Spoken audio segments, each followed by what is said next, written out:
ಇದನ್ನೆಲ್ಲ ನಾವು ನೋಡ್ತಾ ಹೋಗೋಣ. ಅದಕ್ಕಿಂತ ಮುಂಚೆ ವೀಕ್ಷಕರಿಗೆ ನಮ್ಮ ರಾಶಿ ಭವಿಷ್ಯ ಹೆಂಗಿದೆ ನೋಡ್ಕೊಂಡು ಬಿಡೋಣ ಅಂತ. 12 ರಾಶಿಗಳಲ್ಲೂ ಕೂಡ ನಾವು ಲಾಭ ಅಥವಾ ನಷ್ಟ, ಈ ಬಾರಿ ರಾಜಯೋಗ ಇದೆ, ಈ ಥರದ್ದೆಲ್ಲ ನೋಡ್ತಾ ಇರ್ತೀವಿ. ಒಂದೊಂದೇ ರಾಶಿ ಬಗ್ಗೆ ನೋಡೋದಾದರೆ ಯಾವ್ಯಾವ ಥರ ಇದೆ ಅಂತ ಗುರೂಜಿ? ಮೊದಲಿಗೆ ಮೇಷರಾಶಿ ಈ ವರ್ಷ ಹೇಗಿದೆ? ಪ್ರಸ್ತುತ 7.5 ಸಮಸ್ಯೆಗಳನ್ನು ಅನುಭವಿಸ್ತಾ ಇದ್ದೀರಾ. ಈ ವರ್ಷ ಗುರುಬಲ ಬೇರೆ ಇಲ್ಲ. ಸೊ ಈ ಥರ ಇದ್ದಾಗ ಏನು 2026 ಏನಾದರೂ ಬದಲಾವಣೆ ಇದೆಯಾ ಅನ್ನುವಂಥದ್ದು ಒಂದಷ್ಟು ಕುತೂಹಲ ಇರುತ್ತೆ. ನೋಡಿ, ಮೇಷರಾಶಿಯವರಿಗಂತೂ ವ್ಯಯಸ್ಥಾನದಲ್ಲಿ ಶನಿ ಇದ್ದರೆ, ಸಾಮಾನ್ಯವಾಗಿ ವ್ಯಯಸ್ಥಾನದಲ್ಲಿ ಇದ್ದಂಥ ಸಂದರ್ಭದಲ್ಲಿ ಧನಕಾರಕರು ಒಂದಷ್ಟು ಖರ್ಚುಗಳು ಜಾಸ್ತಿ ಆಗ್ಬೋದು. ಈ ವರ್ಷ ಪೂರ್ತಿ ಒಂದಷ್ಟು ಸಂಪಾದನೆ ಎಷ್ಟೇ ಇರುತ್ತೋ ಖರ್ಚುಗಳು ಅಷ್ಟೇ ಇರುವಂಥ ಪ್ರಮಾಣದಲ್ಲಿ ನಾವು ನೋಡಬಹುದಾಗಿದೆ. ಒಂದಷ್ಟು ವ್ಯಯಸ್ಥಾನದಲ್ಲಿ ಇರುವಂತಹ ಅಧಿಪತಿ, ಯಾಕಂತ ಹೇಳಿದ್ರೆ ಮೇಷರಾಶಿಗೆ 12ನೇ ಮನೆ ಬಂದು ಮೀನ ರಾಶಿಯಾಗಿರುತ್ತೆ. ಮೀನ ರಾಶಿ ಅಧಿಪತಿ ಬಂದ್ಬಿಟ್ಟು ಶತ್ರುಸ್ಥಾನದಲ್ಲಿ ನಾವು ನೋಡಬಹುದಾಗಿದೆ. ಹಾಗಾಗಿ ಒಂದಷ್ಟು ಇನ್ಕಮ್ ಬಂದರೂ ಸಹ ಒಂದಷ್ಟು ಖರ್ಚುಗಳಿರುತ್ತೆ, ಕೆಲಸ ಕಾರ್ಯಗಳು ವಿಳಂಬ ಆಗುವಂಥದ್ದಿರುತ್ತೆ, ಒಂದಷ್ಟು ಶತ್ರುಗಳು ಜಾಸ್ತಿ ಆಗಬಹುದು. ಜಾತಕದಲ್ಲಿ ಏನಾದರೂ ಶನಿ ವೀಕ್ ಆಗಿದ್ದರೆ ನಿಮ್ಮ ಜಾತಕದಲ್ಲಿ ಒಂದಷ್ಟು ಕೋರ್ಟು ಕಚೇರಿ ಸಮಸ್ಯೆಗಳು ಬರಬಹುದು. ಯಾಕಂತ ಹೇಳಿದ್ರೆ ಯಾವಾಗಲೂ ಅಷ್ಟೇ, ಯಾವಾಗ ಶನಿ ರವಿ ಕಾಂಬಿನೇಷನ್ಸಲ್ಲಿ ಇರುವಂಥವ್ರಿಗೆಲ್ಲ ವರ್ಷಫಲದಲ್ಲಿ ವ್ಯಯಸ್ಥಾನದಲ್ಲಿ ಶನಿ ಇರೋದಾಗಲಿ, ನೀಚ ಸ್ಥಾನದಲ್ಲಿ ಶನಿ ಇರುವಂಥದ್ದಾಗಲಿ 7.5 ಬಂದಾಗ ಒಂದಷ್ಟು ಕೋರ್ಟು ಕಚೇರಿ ಸಮಸ್ಯೆಗಳು ಕಾಡುವಂಥದ್ದಿರುತ್ತೆ. ಸೊ ಅದೊಂದಷ್ಟು ಹೊಡೆತಗಳು ಬೀಳುವಂಥ ಸಾಧ್ಯತೆಗಳು ಮೇಷರಾಶಿವರೆಗಿರುತ್ತೆ. ಮತ್ತು ಅದರ ಜೊತೆಗೆ ಜನವರಿ 14ರಿಂದ ಫೆಬ್ರವರಿ ಒಂದಷ್ಟು ಬದಲಾವಣೆಗಳನ್ನು ನಿರೀಕ್ಷೆ ಮಾಡ್ಬೋದು. ಯಾಕಂತ ಹೇಳಿದ್ರೆ ಅದರಲ್ಲಿ ಪ್ರಮುಖವಾಗಿ ಒಂದಷ್ಟು ದುಡ್ಡಿನ ವಿಚಾರದಲ್ಲಿ ಒಂದು ದೊಡ್ಡ ಪ್ರಮಾಣದಾದಂಥ ಬದಲಾವಣೆ, ಇನ್ವೆಸ್ಟ್ಮೆಂಟ್ ಮಾಡುವಂಥ ಸಾಧ್ಯತೆ ಇರುತ್ತೆ. ಒಟ್ಟಾರೆ ಕೆಲಸದಲ್ಲಿರುವಂಥವ್ರಿಗೆ, ಭಾಳ ಜನ ಒಬ್ಬರ ಕೈ ಕೆಳಗಡೆ ಕೆಲಸ ಮಾಡ್ತಾರೆ, ಅದು ಖಾಸಗಿ ಕೆಲಸ ಆಗ್ಬೋದು ಅಥವಾ ಸರ್ಕಾರಿ ಕೆಲಸದಲ್ಲಿ ಇರುವಂಥವ್ರಿಗೆ ಒಂದಷ್ಟು ಒತ್ತಡಗಳು ಜಾಸ್ತಿ ಆಗುತ್ತೆ. ಕೆಲಸ ವರ್ಕ್ ಪ್ರೆಸರು, ಅಯ್ಯೋ ಏನಪ್ಪ ಮಾಡೋದು, ಕೆಲಸ ಏನೋ ಎಲ್ಲರನ್ನೂ ತೆಗಿತಾ ಇದ್ದಾರೆ, ನಾವು ಏನು ಆಗುತ್ತೋ ಅನ್ನುವಂಥ ಭಯಭೀತರಾಗಿರುವಂಥದ್ದು ಇರುತ್ತೆ. ಆದರೆ ಕೆಲಸ ಏನು ಕಳ್ಕೊಳ್ಳೋ ಅಂಥ ಸಾಧ್ಯತೆ ಇರೋದಿಲ್ಲ, ಆದರೆ ವರ್ಕ್ ಪ್ರೆಸರ್ ಜಾಸ್ತಿ ಆಗುವಂಥದ್ದು ಕಂಡುಬರುತ್ತೆ.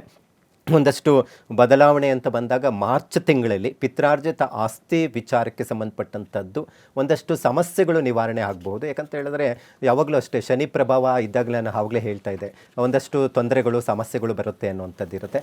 ಆದರೆ ಇಲ್ಲಿ ಮೇಷರಾಶಿಯವರೆಗೆ ಒಂದಷ್ಟು ಒಳ್ಳೆಯದೇ ಅಂತಲೇ ಹೇಳ್ಬಹುದಾಗಿದೆ. ಯಾಕಂದರೆ ಏನಾದರೂ ವಿವಾದಾತ್ಮಕವಾಗಿರುವಂಥದ್ದು ಏನಾದರೂ ಸಮಸ್ಯೆಗಳಿದ್ದರೆ ಇದೇ 2026ರಲ್ಲಿ ನೀವು ಎಲ್ಲವೂ ಸರಿ ಮಾಡ್ಕೋಬಹುದು. ಅಕಸ್ಮಾತ್ ಏನಾದರೂ ಈಗಾಗಲೇ ಕೋರ್ಟು ಕಚೇರಿವರೆಗೂ ಅದು ಮುಗೀತಾ ಇಲ್ಲ ಅಂತ ಹೇಳಿದ್ರೆ 2029ರವರೆಗೂ ಸಮಸ್ಯೆ ಇರುತ್ತೆ. ಯಾಕಂತ ಹೇಳಿದ್ರೆ ಒಂದಷ್ಟು ದೀರ್ಘಕಾಲದವರೆಗೂ ಒಂದು 5 ವರ್ಷ ಪ್ರಭಾವ ಬೀರುವಂಥದ್ದು ಇರುತ್ತೆ. ಹಾಗಾಗಿ ಆದಷ್ಟು ಏನಾದರೂ ಪಿತ್ರಾರ್ಜಿತ ಆಸ್ತಿ ಭಾಗಗಳು ಮಾಡ್ಕೋಬೇಕು ಅಥವಾ ಇನ್ನಿತರ ಏನಾದರೂ ಮಾತುಕತೆ ಇದ್ರೇನು ಇದನ್ನು ಮಾರ್ಚ್ ಅಥವಾ ಏಪ್ರಿಲ್ ತಿಂಗಳಲ್ಲಿ ಅದನ್ನು ಬಗೆಹರಿಸ್ಕೊಳ್ಳೋದು ಬಹಳ ಮುಖ್ಯವಾಗಿರುವಂಥದ್ದು ಇರುತ್ತೆ.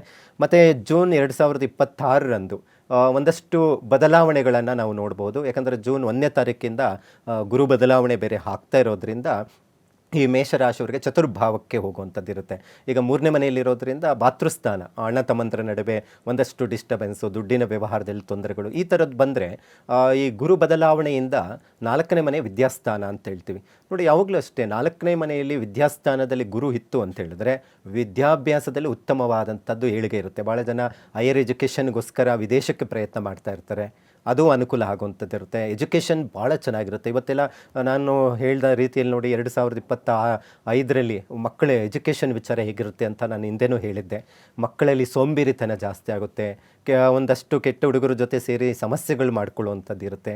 ಹೌದು, ಯಾಕೆ ಅದು ಬರುತ್ತೆ ಅಂದರೆ 7.5 ಅನ್ನೋದು ಸ್ಟಾರ್ಟ್ ಆಗಿದೆ. ಆದರೆ ಈಗ 4ನೇ ಮನೆಗೆ ಏನಾಗುತ್ತೆ ಅಂತ ಹೇಳಿದ್ರೆ ಗುರು ಬದಲಾವಣೆ, ಚತುರ್ಭಾವ, ವಿದ್ಯಾಭ್ಯಾಸ ಬಹಳ ಚೆನ್ನಾಗಿರುತ್ತೆ, ಅಭಿವೃದ್ಧಿ ಚೆನ್ನಾಗಾಗುವಂಥದ್ದು ಇರುತ್ತೆ. ಏನಾದರೂ ಈ ಕೆಲವೊಂದು ಸ್ಕೂಲ್ಗಳು ಕಾಲೇಜಲ್ಲಿ ಓದೋ ಮಕ್ಕಳಲ್ಲಿ ಏನಾದರೂ ಸಮಸ್ಯೆಗಳಿದ್ರೇನೋ ಬಗೆಹರಿಸ್ಕೊಳ್ಳುವಂಥ ಸಾಧ್ಯತೆ ಇರುತ್ತೆ.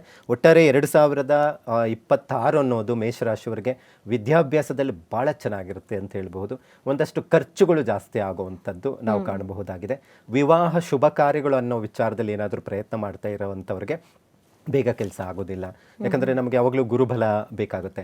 ಏನಾದರೂ ಮದುವೆ ವಿಚಾರಕ್ಕೆ ಏನಾದರೂ ಪ್ರಯತ್ನ ಮಾಡ್ತಾ ಇದ್ದಾರೆ ಅಂತ ಹೇಳಿದ್ರೆ ಅಕ್ಟೋಬರ್ 31 ಮೇಲೆ ಮಾಡಿದ್ರೆ ಒಳ್ಳೆಯದು. ಅಂದರೆ ವರ್ಷದ ಕೊನೆಯ ಭಾಗದಲ್ಲಿ ಸಿಂಹರಾಶಿಗೆ ಗುರು ಬದಲಾವಣೆ ಆಗಿದ್ರೆ ಪಂಚಮ ಸ್ಥಾನಕ್ಕೆ ಬರುತ್ತೆ. ಆ ನಂತರ ಅವರಿಗೆ ಒಂದಷ್ಟು ಶುಭ ಕಾರ್ಯಗಳು ಆಗುವಂಥ ಸಾಧ್ಯತೆ ಇರುತ್ತೆ. ಅದು ತಾತ್ಕಾಲಿಕವಾಗಿ 1-2 ತಿಂಗಳು ಫಲಗಳು ಕೊಡಬಹುದು.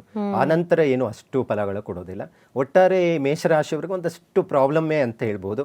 ವಿದ್ಯಾಭ್ಯಾಸದಲ್ಲಿ ಬಿಟ್ಟರೆ ಎಜುಕೇಷನಲ್ಲಿ ಒಂದಷ್ಟು ಒಳ್ಳೆಯ ಪ್ರಾರಂಭದಲ್ಲಿ ಒಂದಷ್ಟು ತೊಂದರೆಗಳು ಕೊಟ್ಟರೆ ಒಂದಷ್ಟು ಗುರು ಬದಲಾವಣೆ ಆದಮೇಲೆ ಒಳ್ಳೇದಿದೆ. ಆದರೆ ಎಜುಕೇಷನ್ ಬಿಟ್ಟು ಹೊರತುಪಡಿಸಿದ್ರೆ ಬಿಸ್ನೆಸ್ಸು ಅಥವಾ ಹಣಕಾಸಿನ ವಿಚಾರದಲ್ಲಿ ಒಂದಷ್ಟು ಪ್ರಾಬ್ಲಮ್ ಇರುತ್ತೆ. ಸಾಲ, ಋಣ ಜಾಸ್ತಿ ಆಗೋದು, ಇನ್ವೆಸ್ಟ್ಮೆಂಟ್ ಹೊಸದಾಗಿ ಯಾವುದೂ ಮಾಡಬಾರ್ದು ಅನ್ನೋವಂಥದ್ದನ್ನು ಹೇಳಬಹುದು. ಸೊ ಈ ಥರ ಒಂದಷ್ಟು ಪ್ರಾಬ್ಲಮ್ ಎದುರಾಗುವಂಥ ಸಾಧ್ಯತೆ ಇರುತ್ತೆ.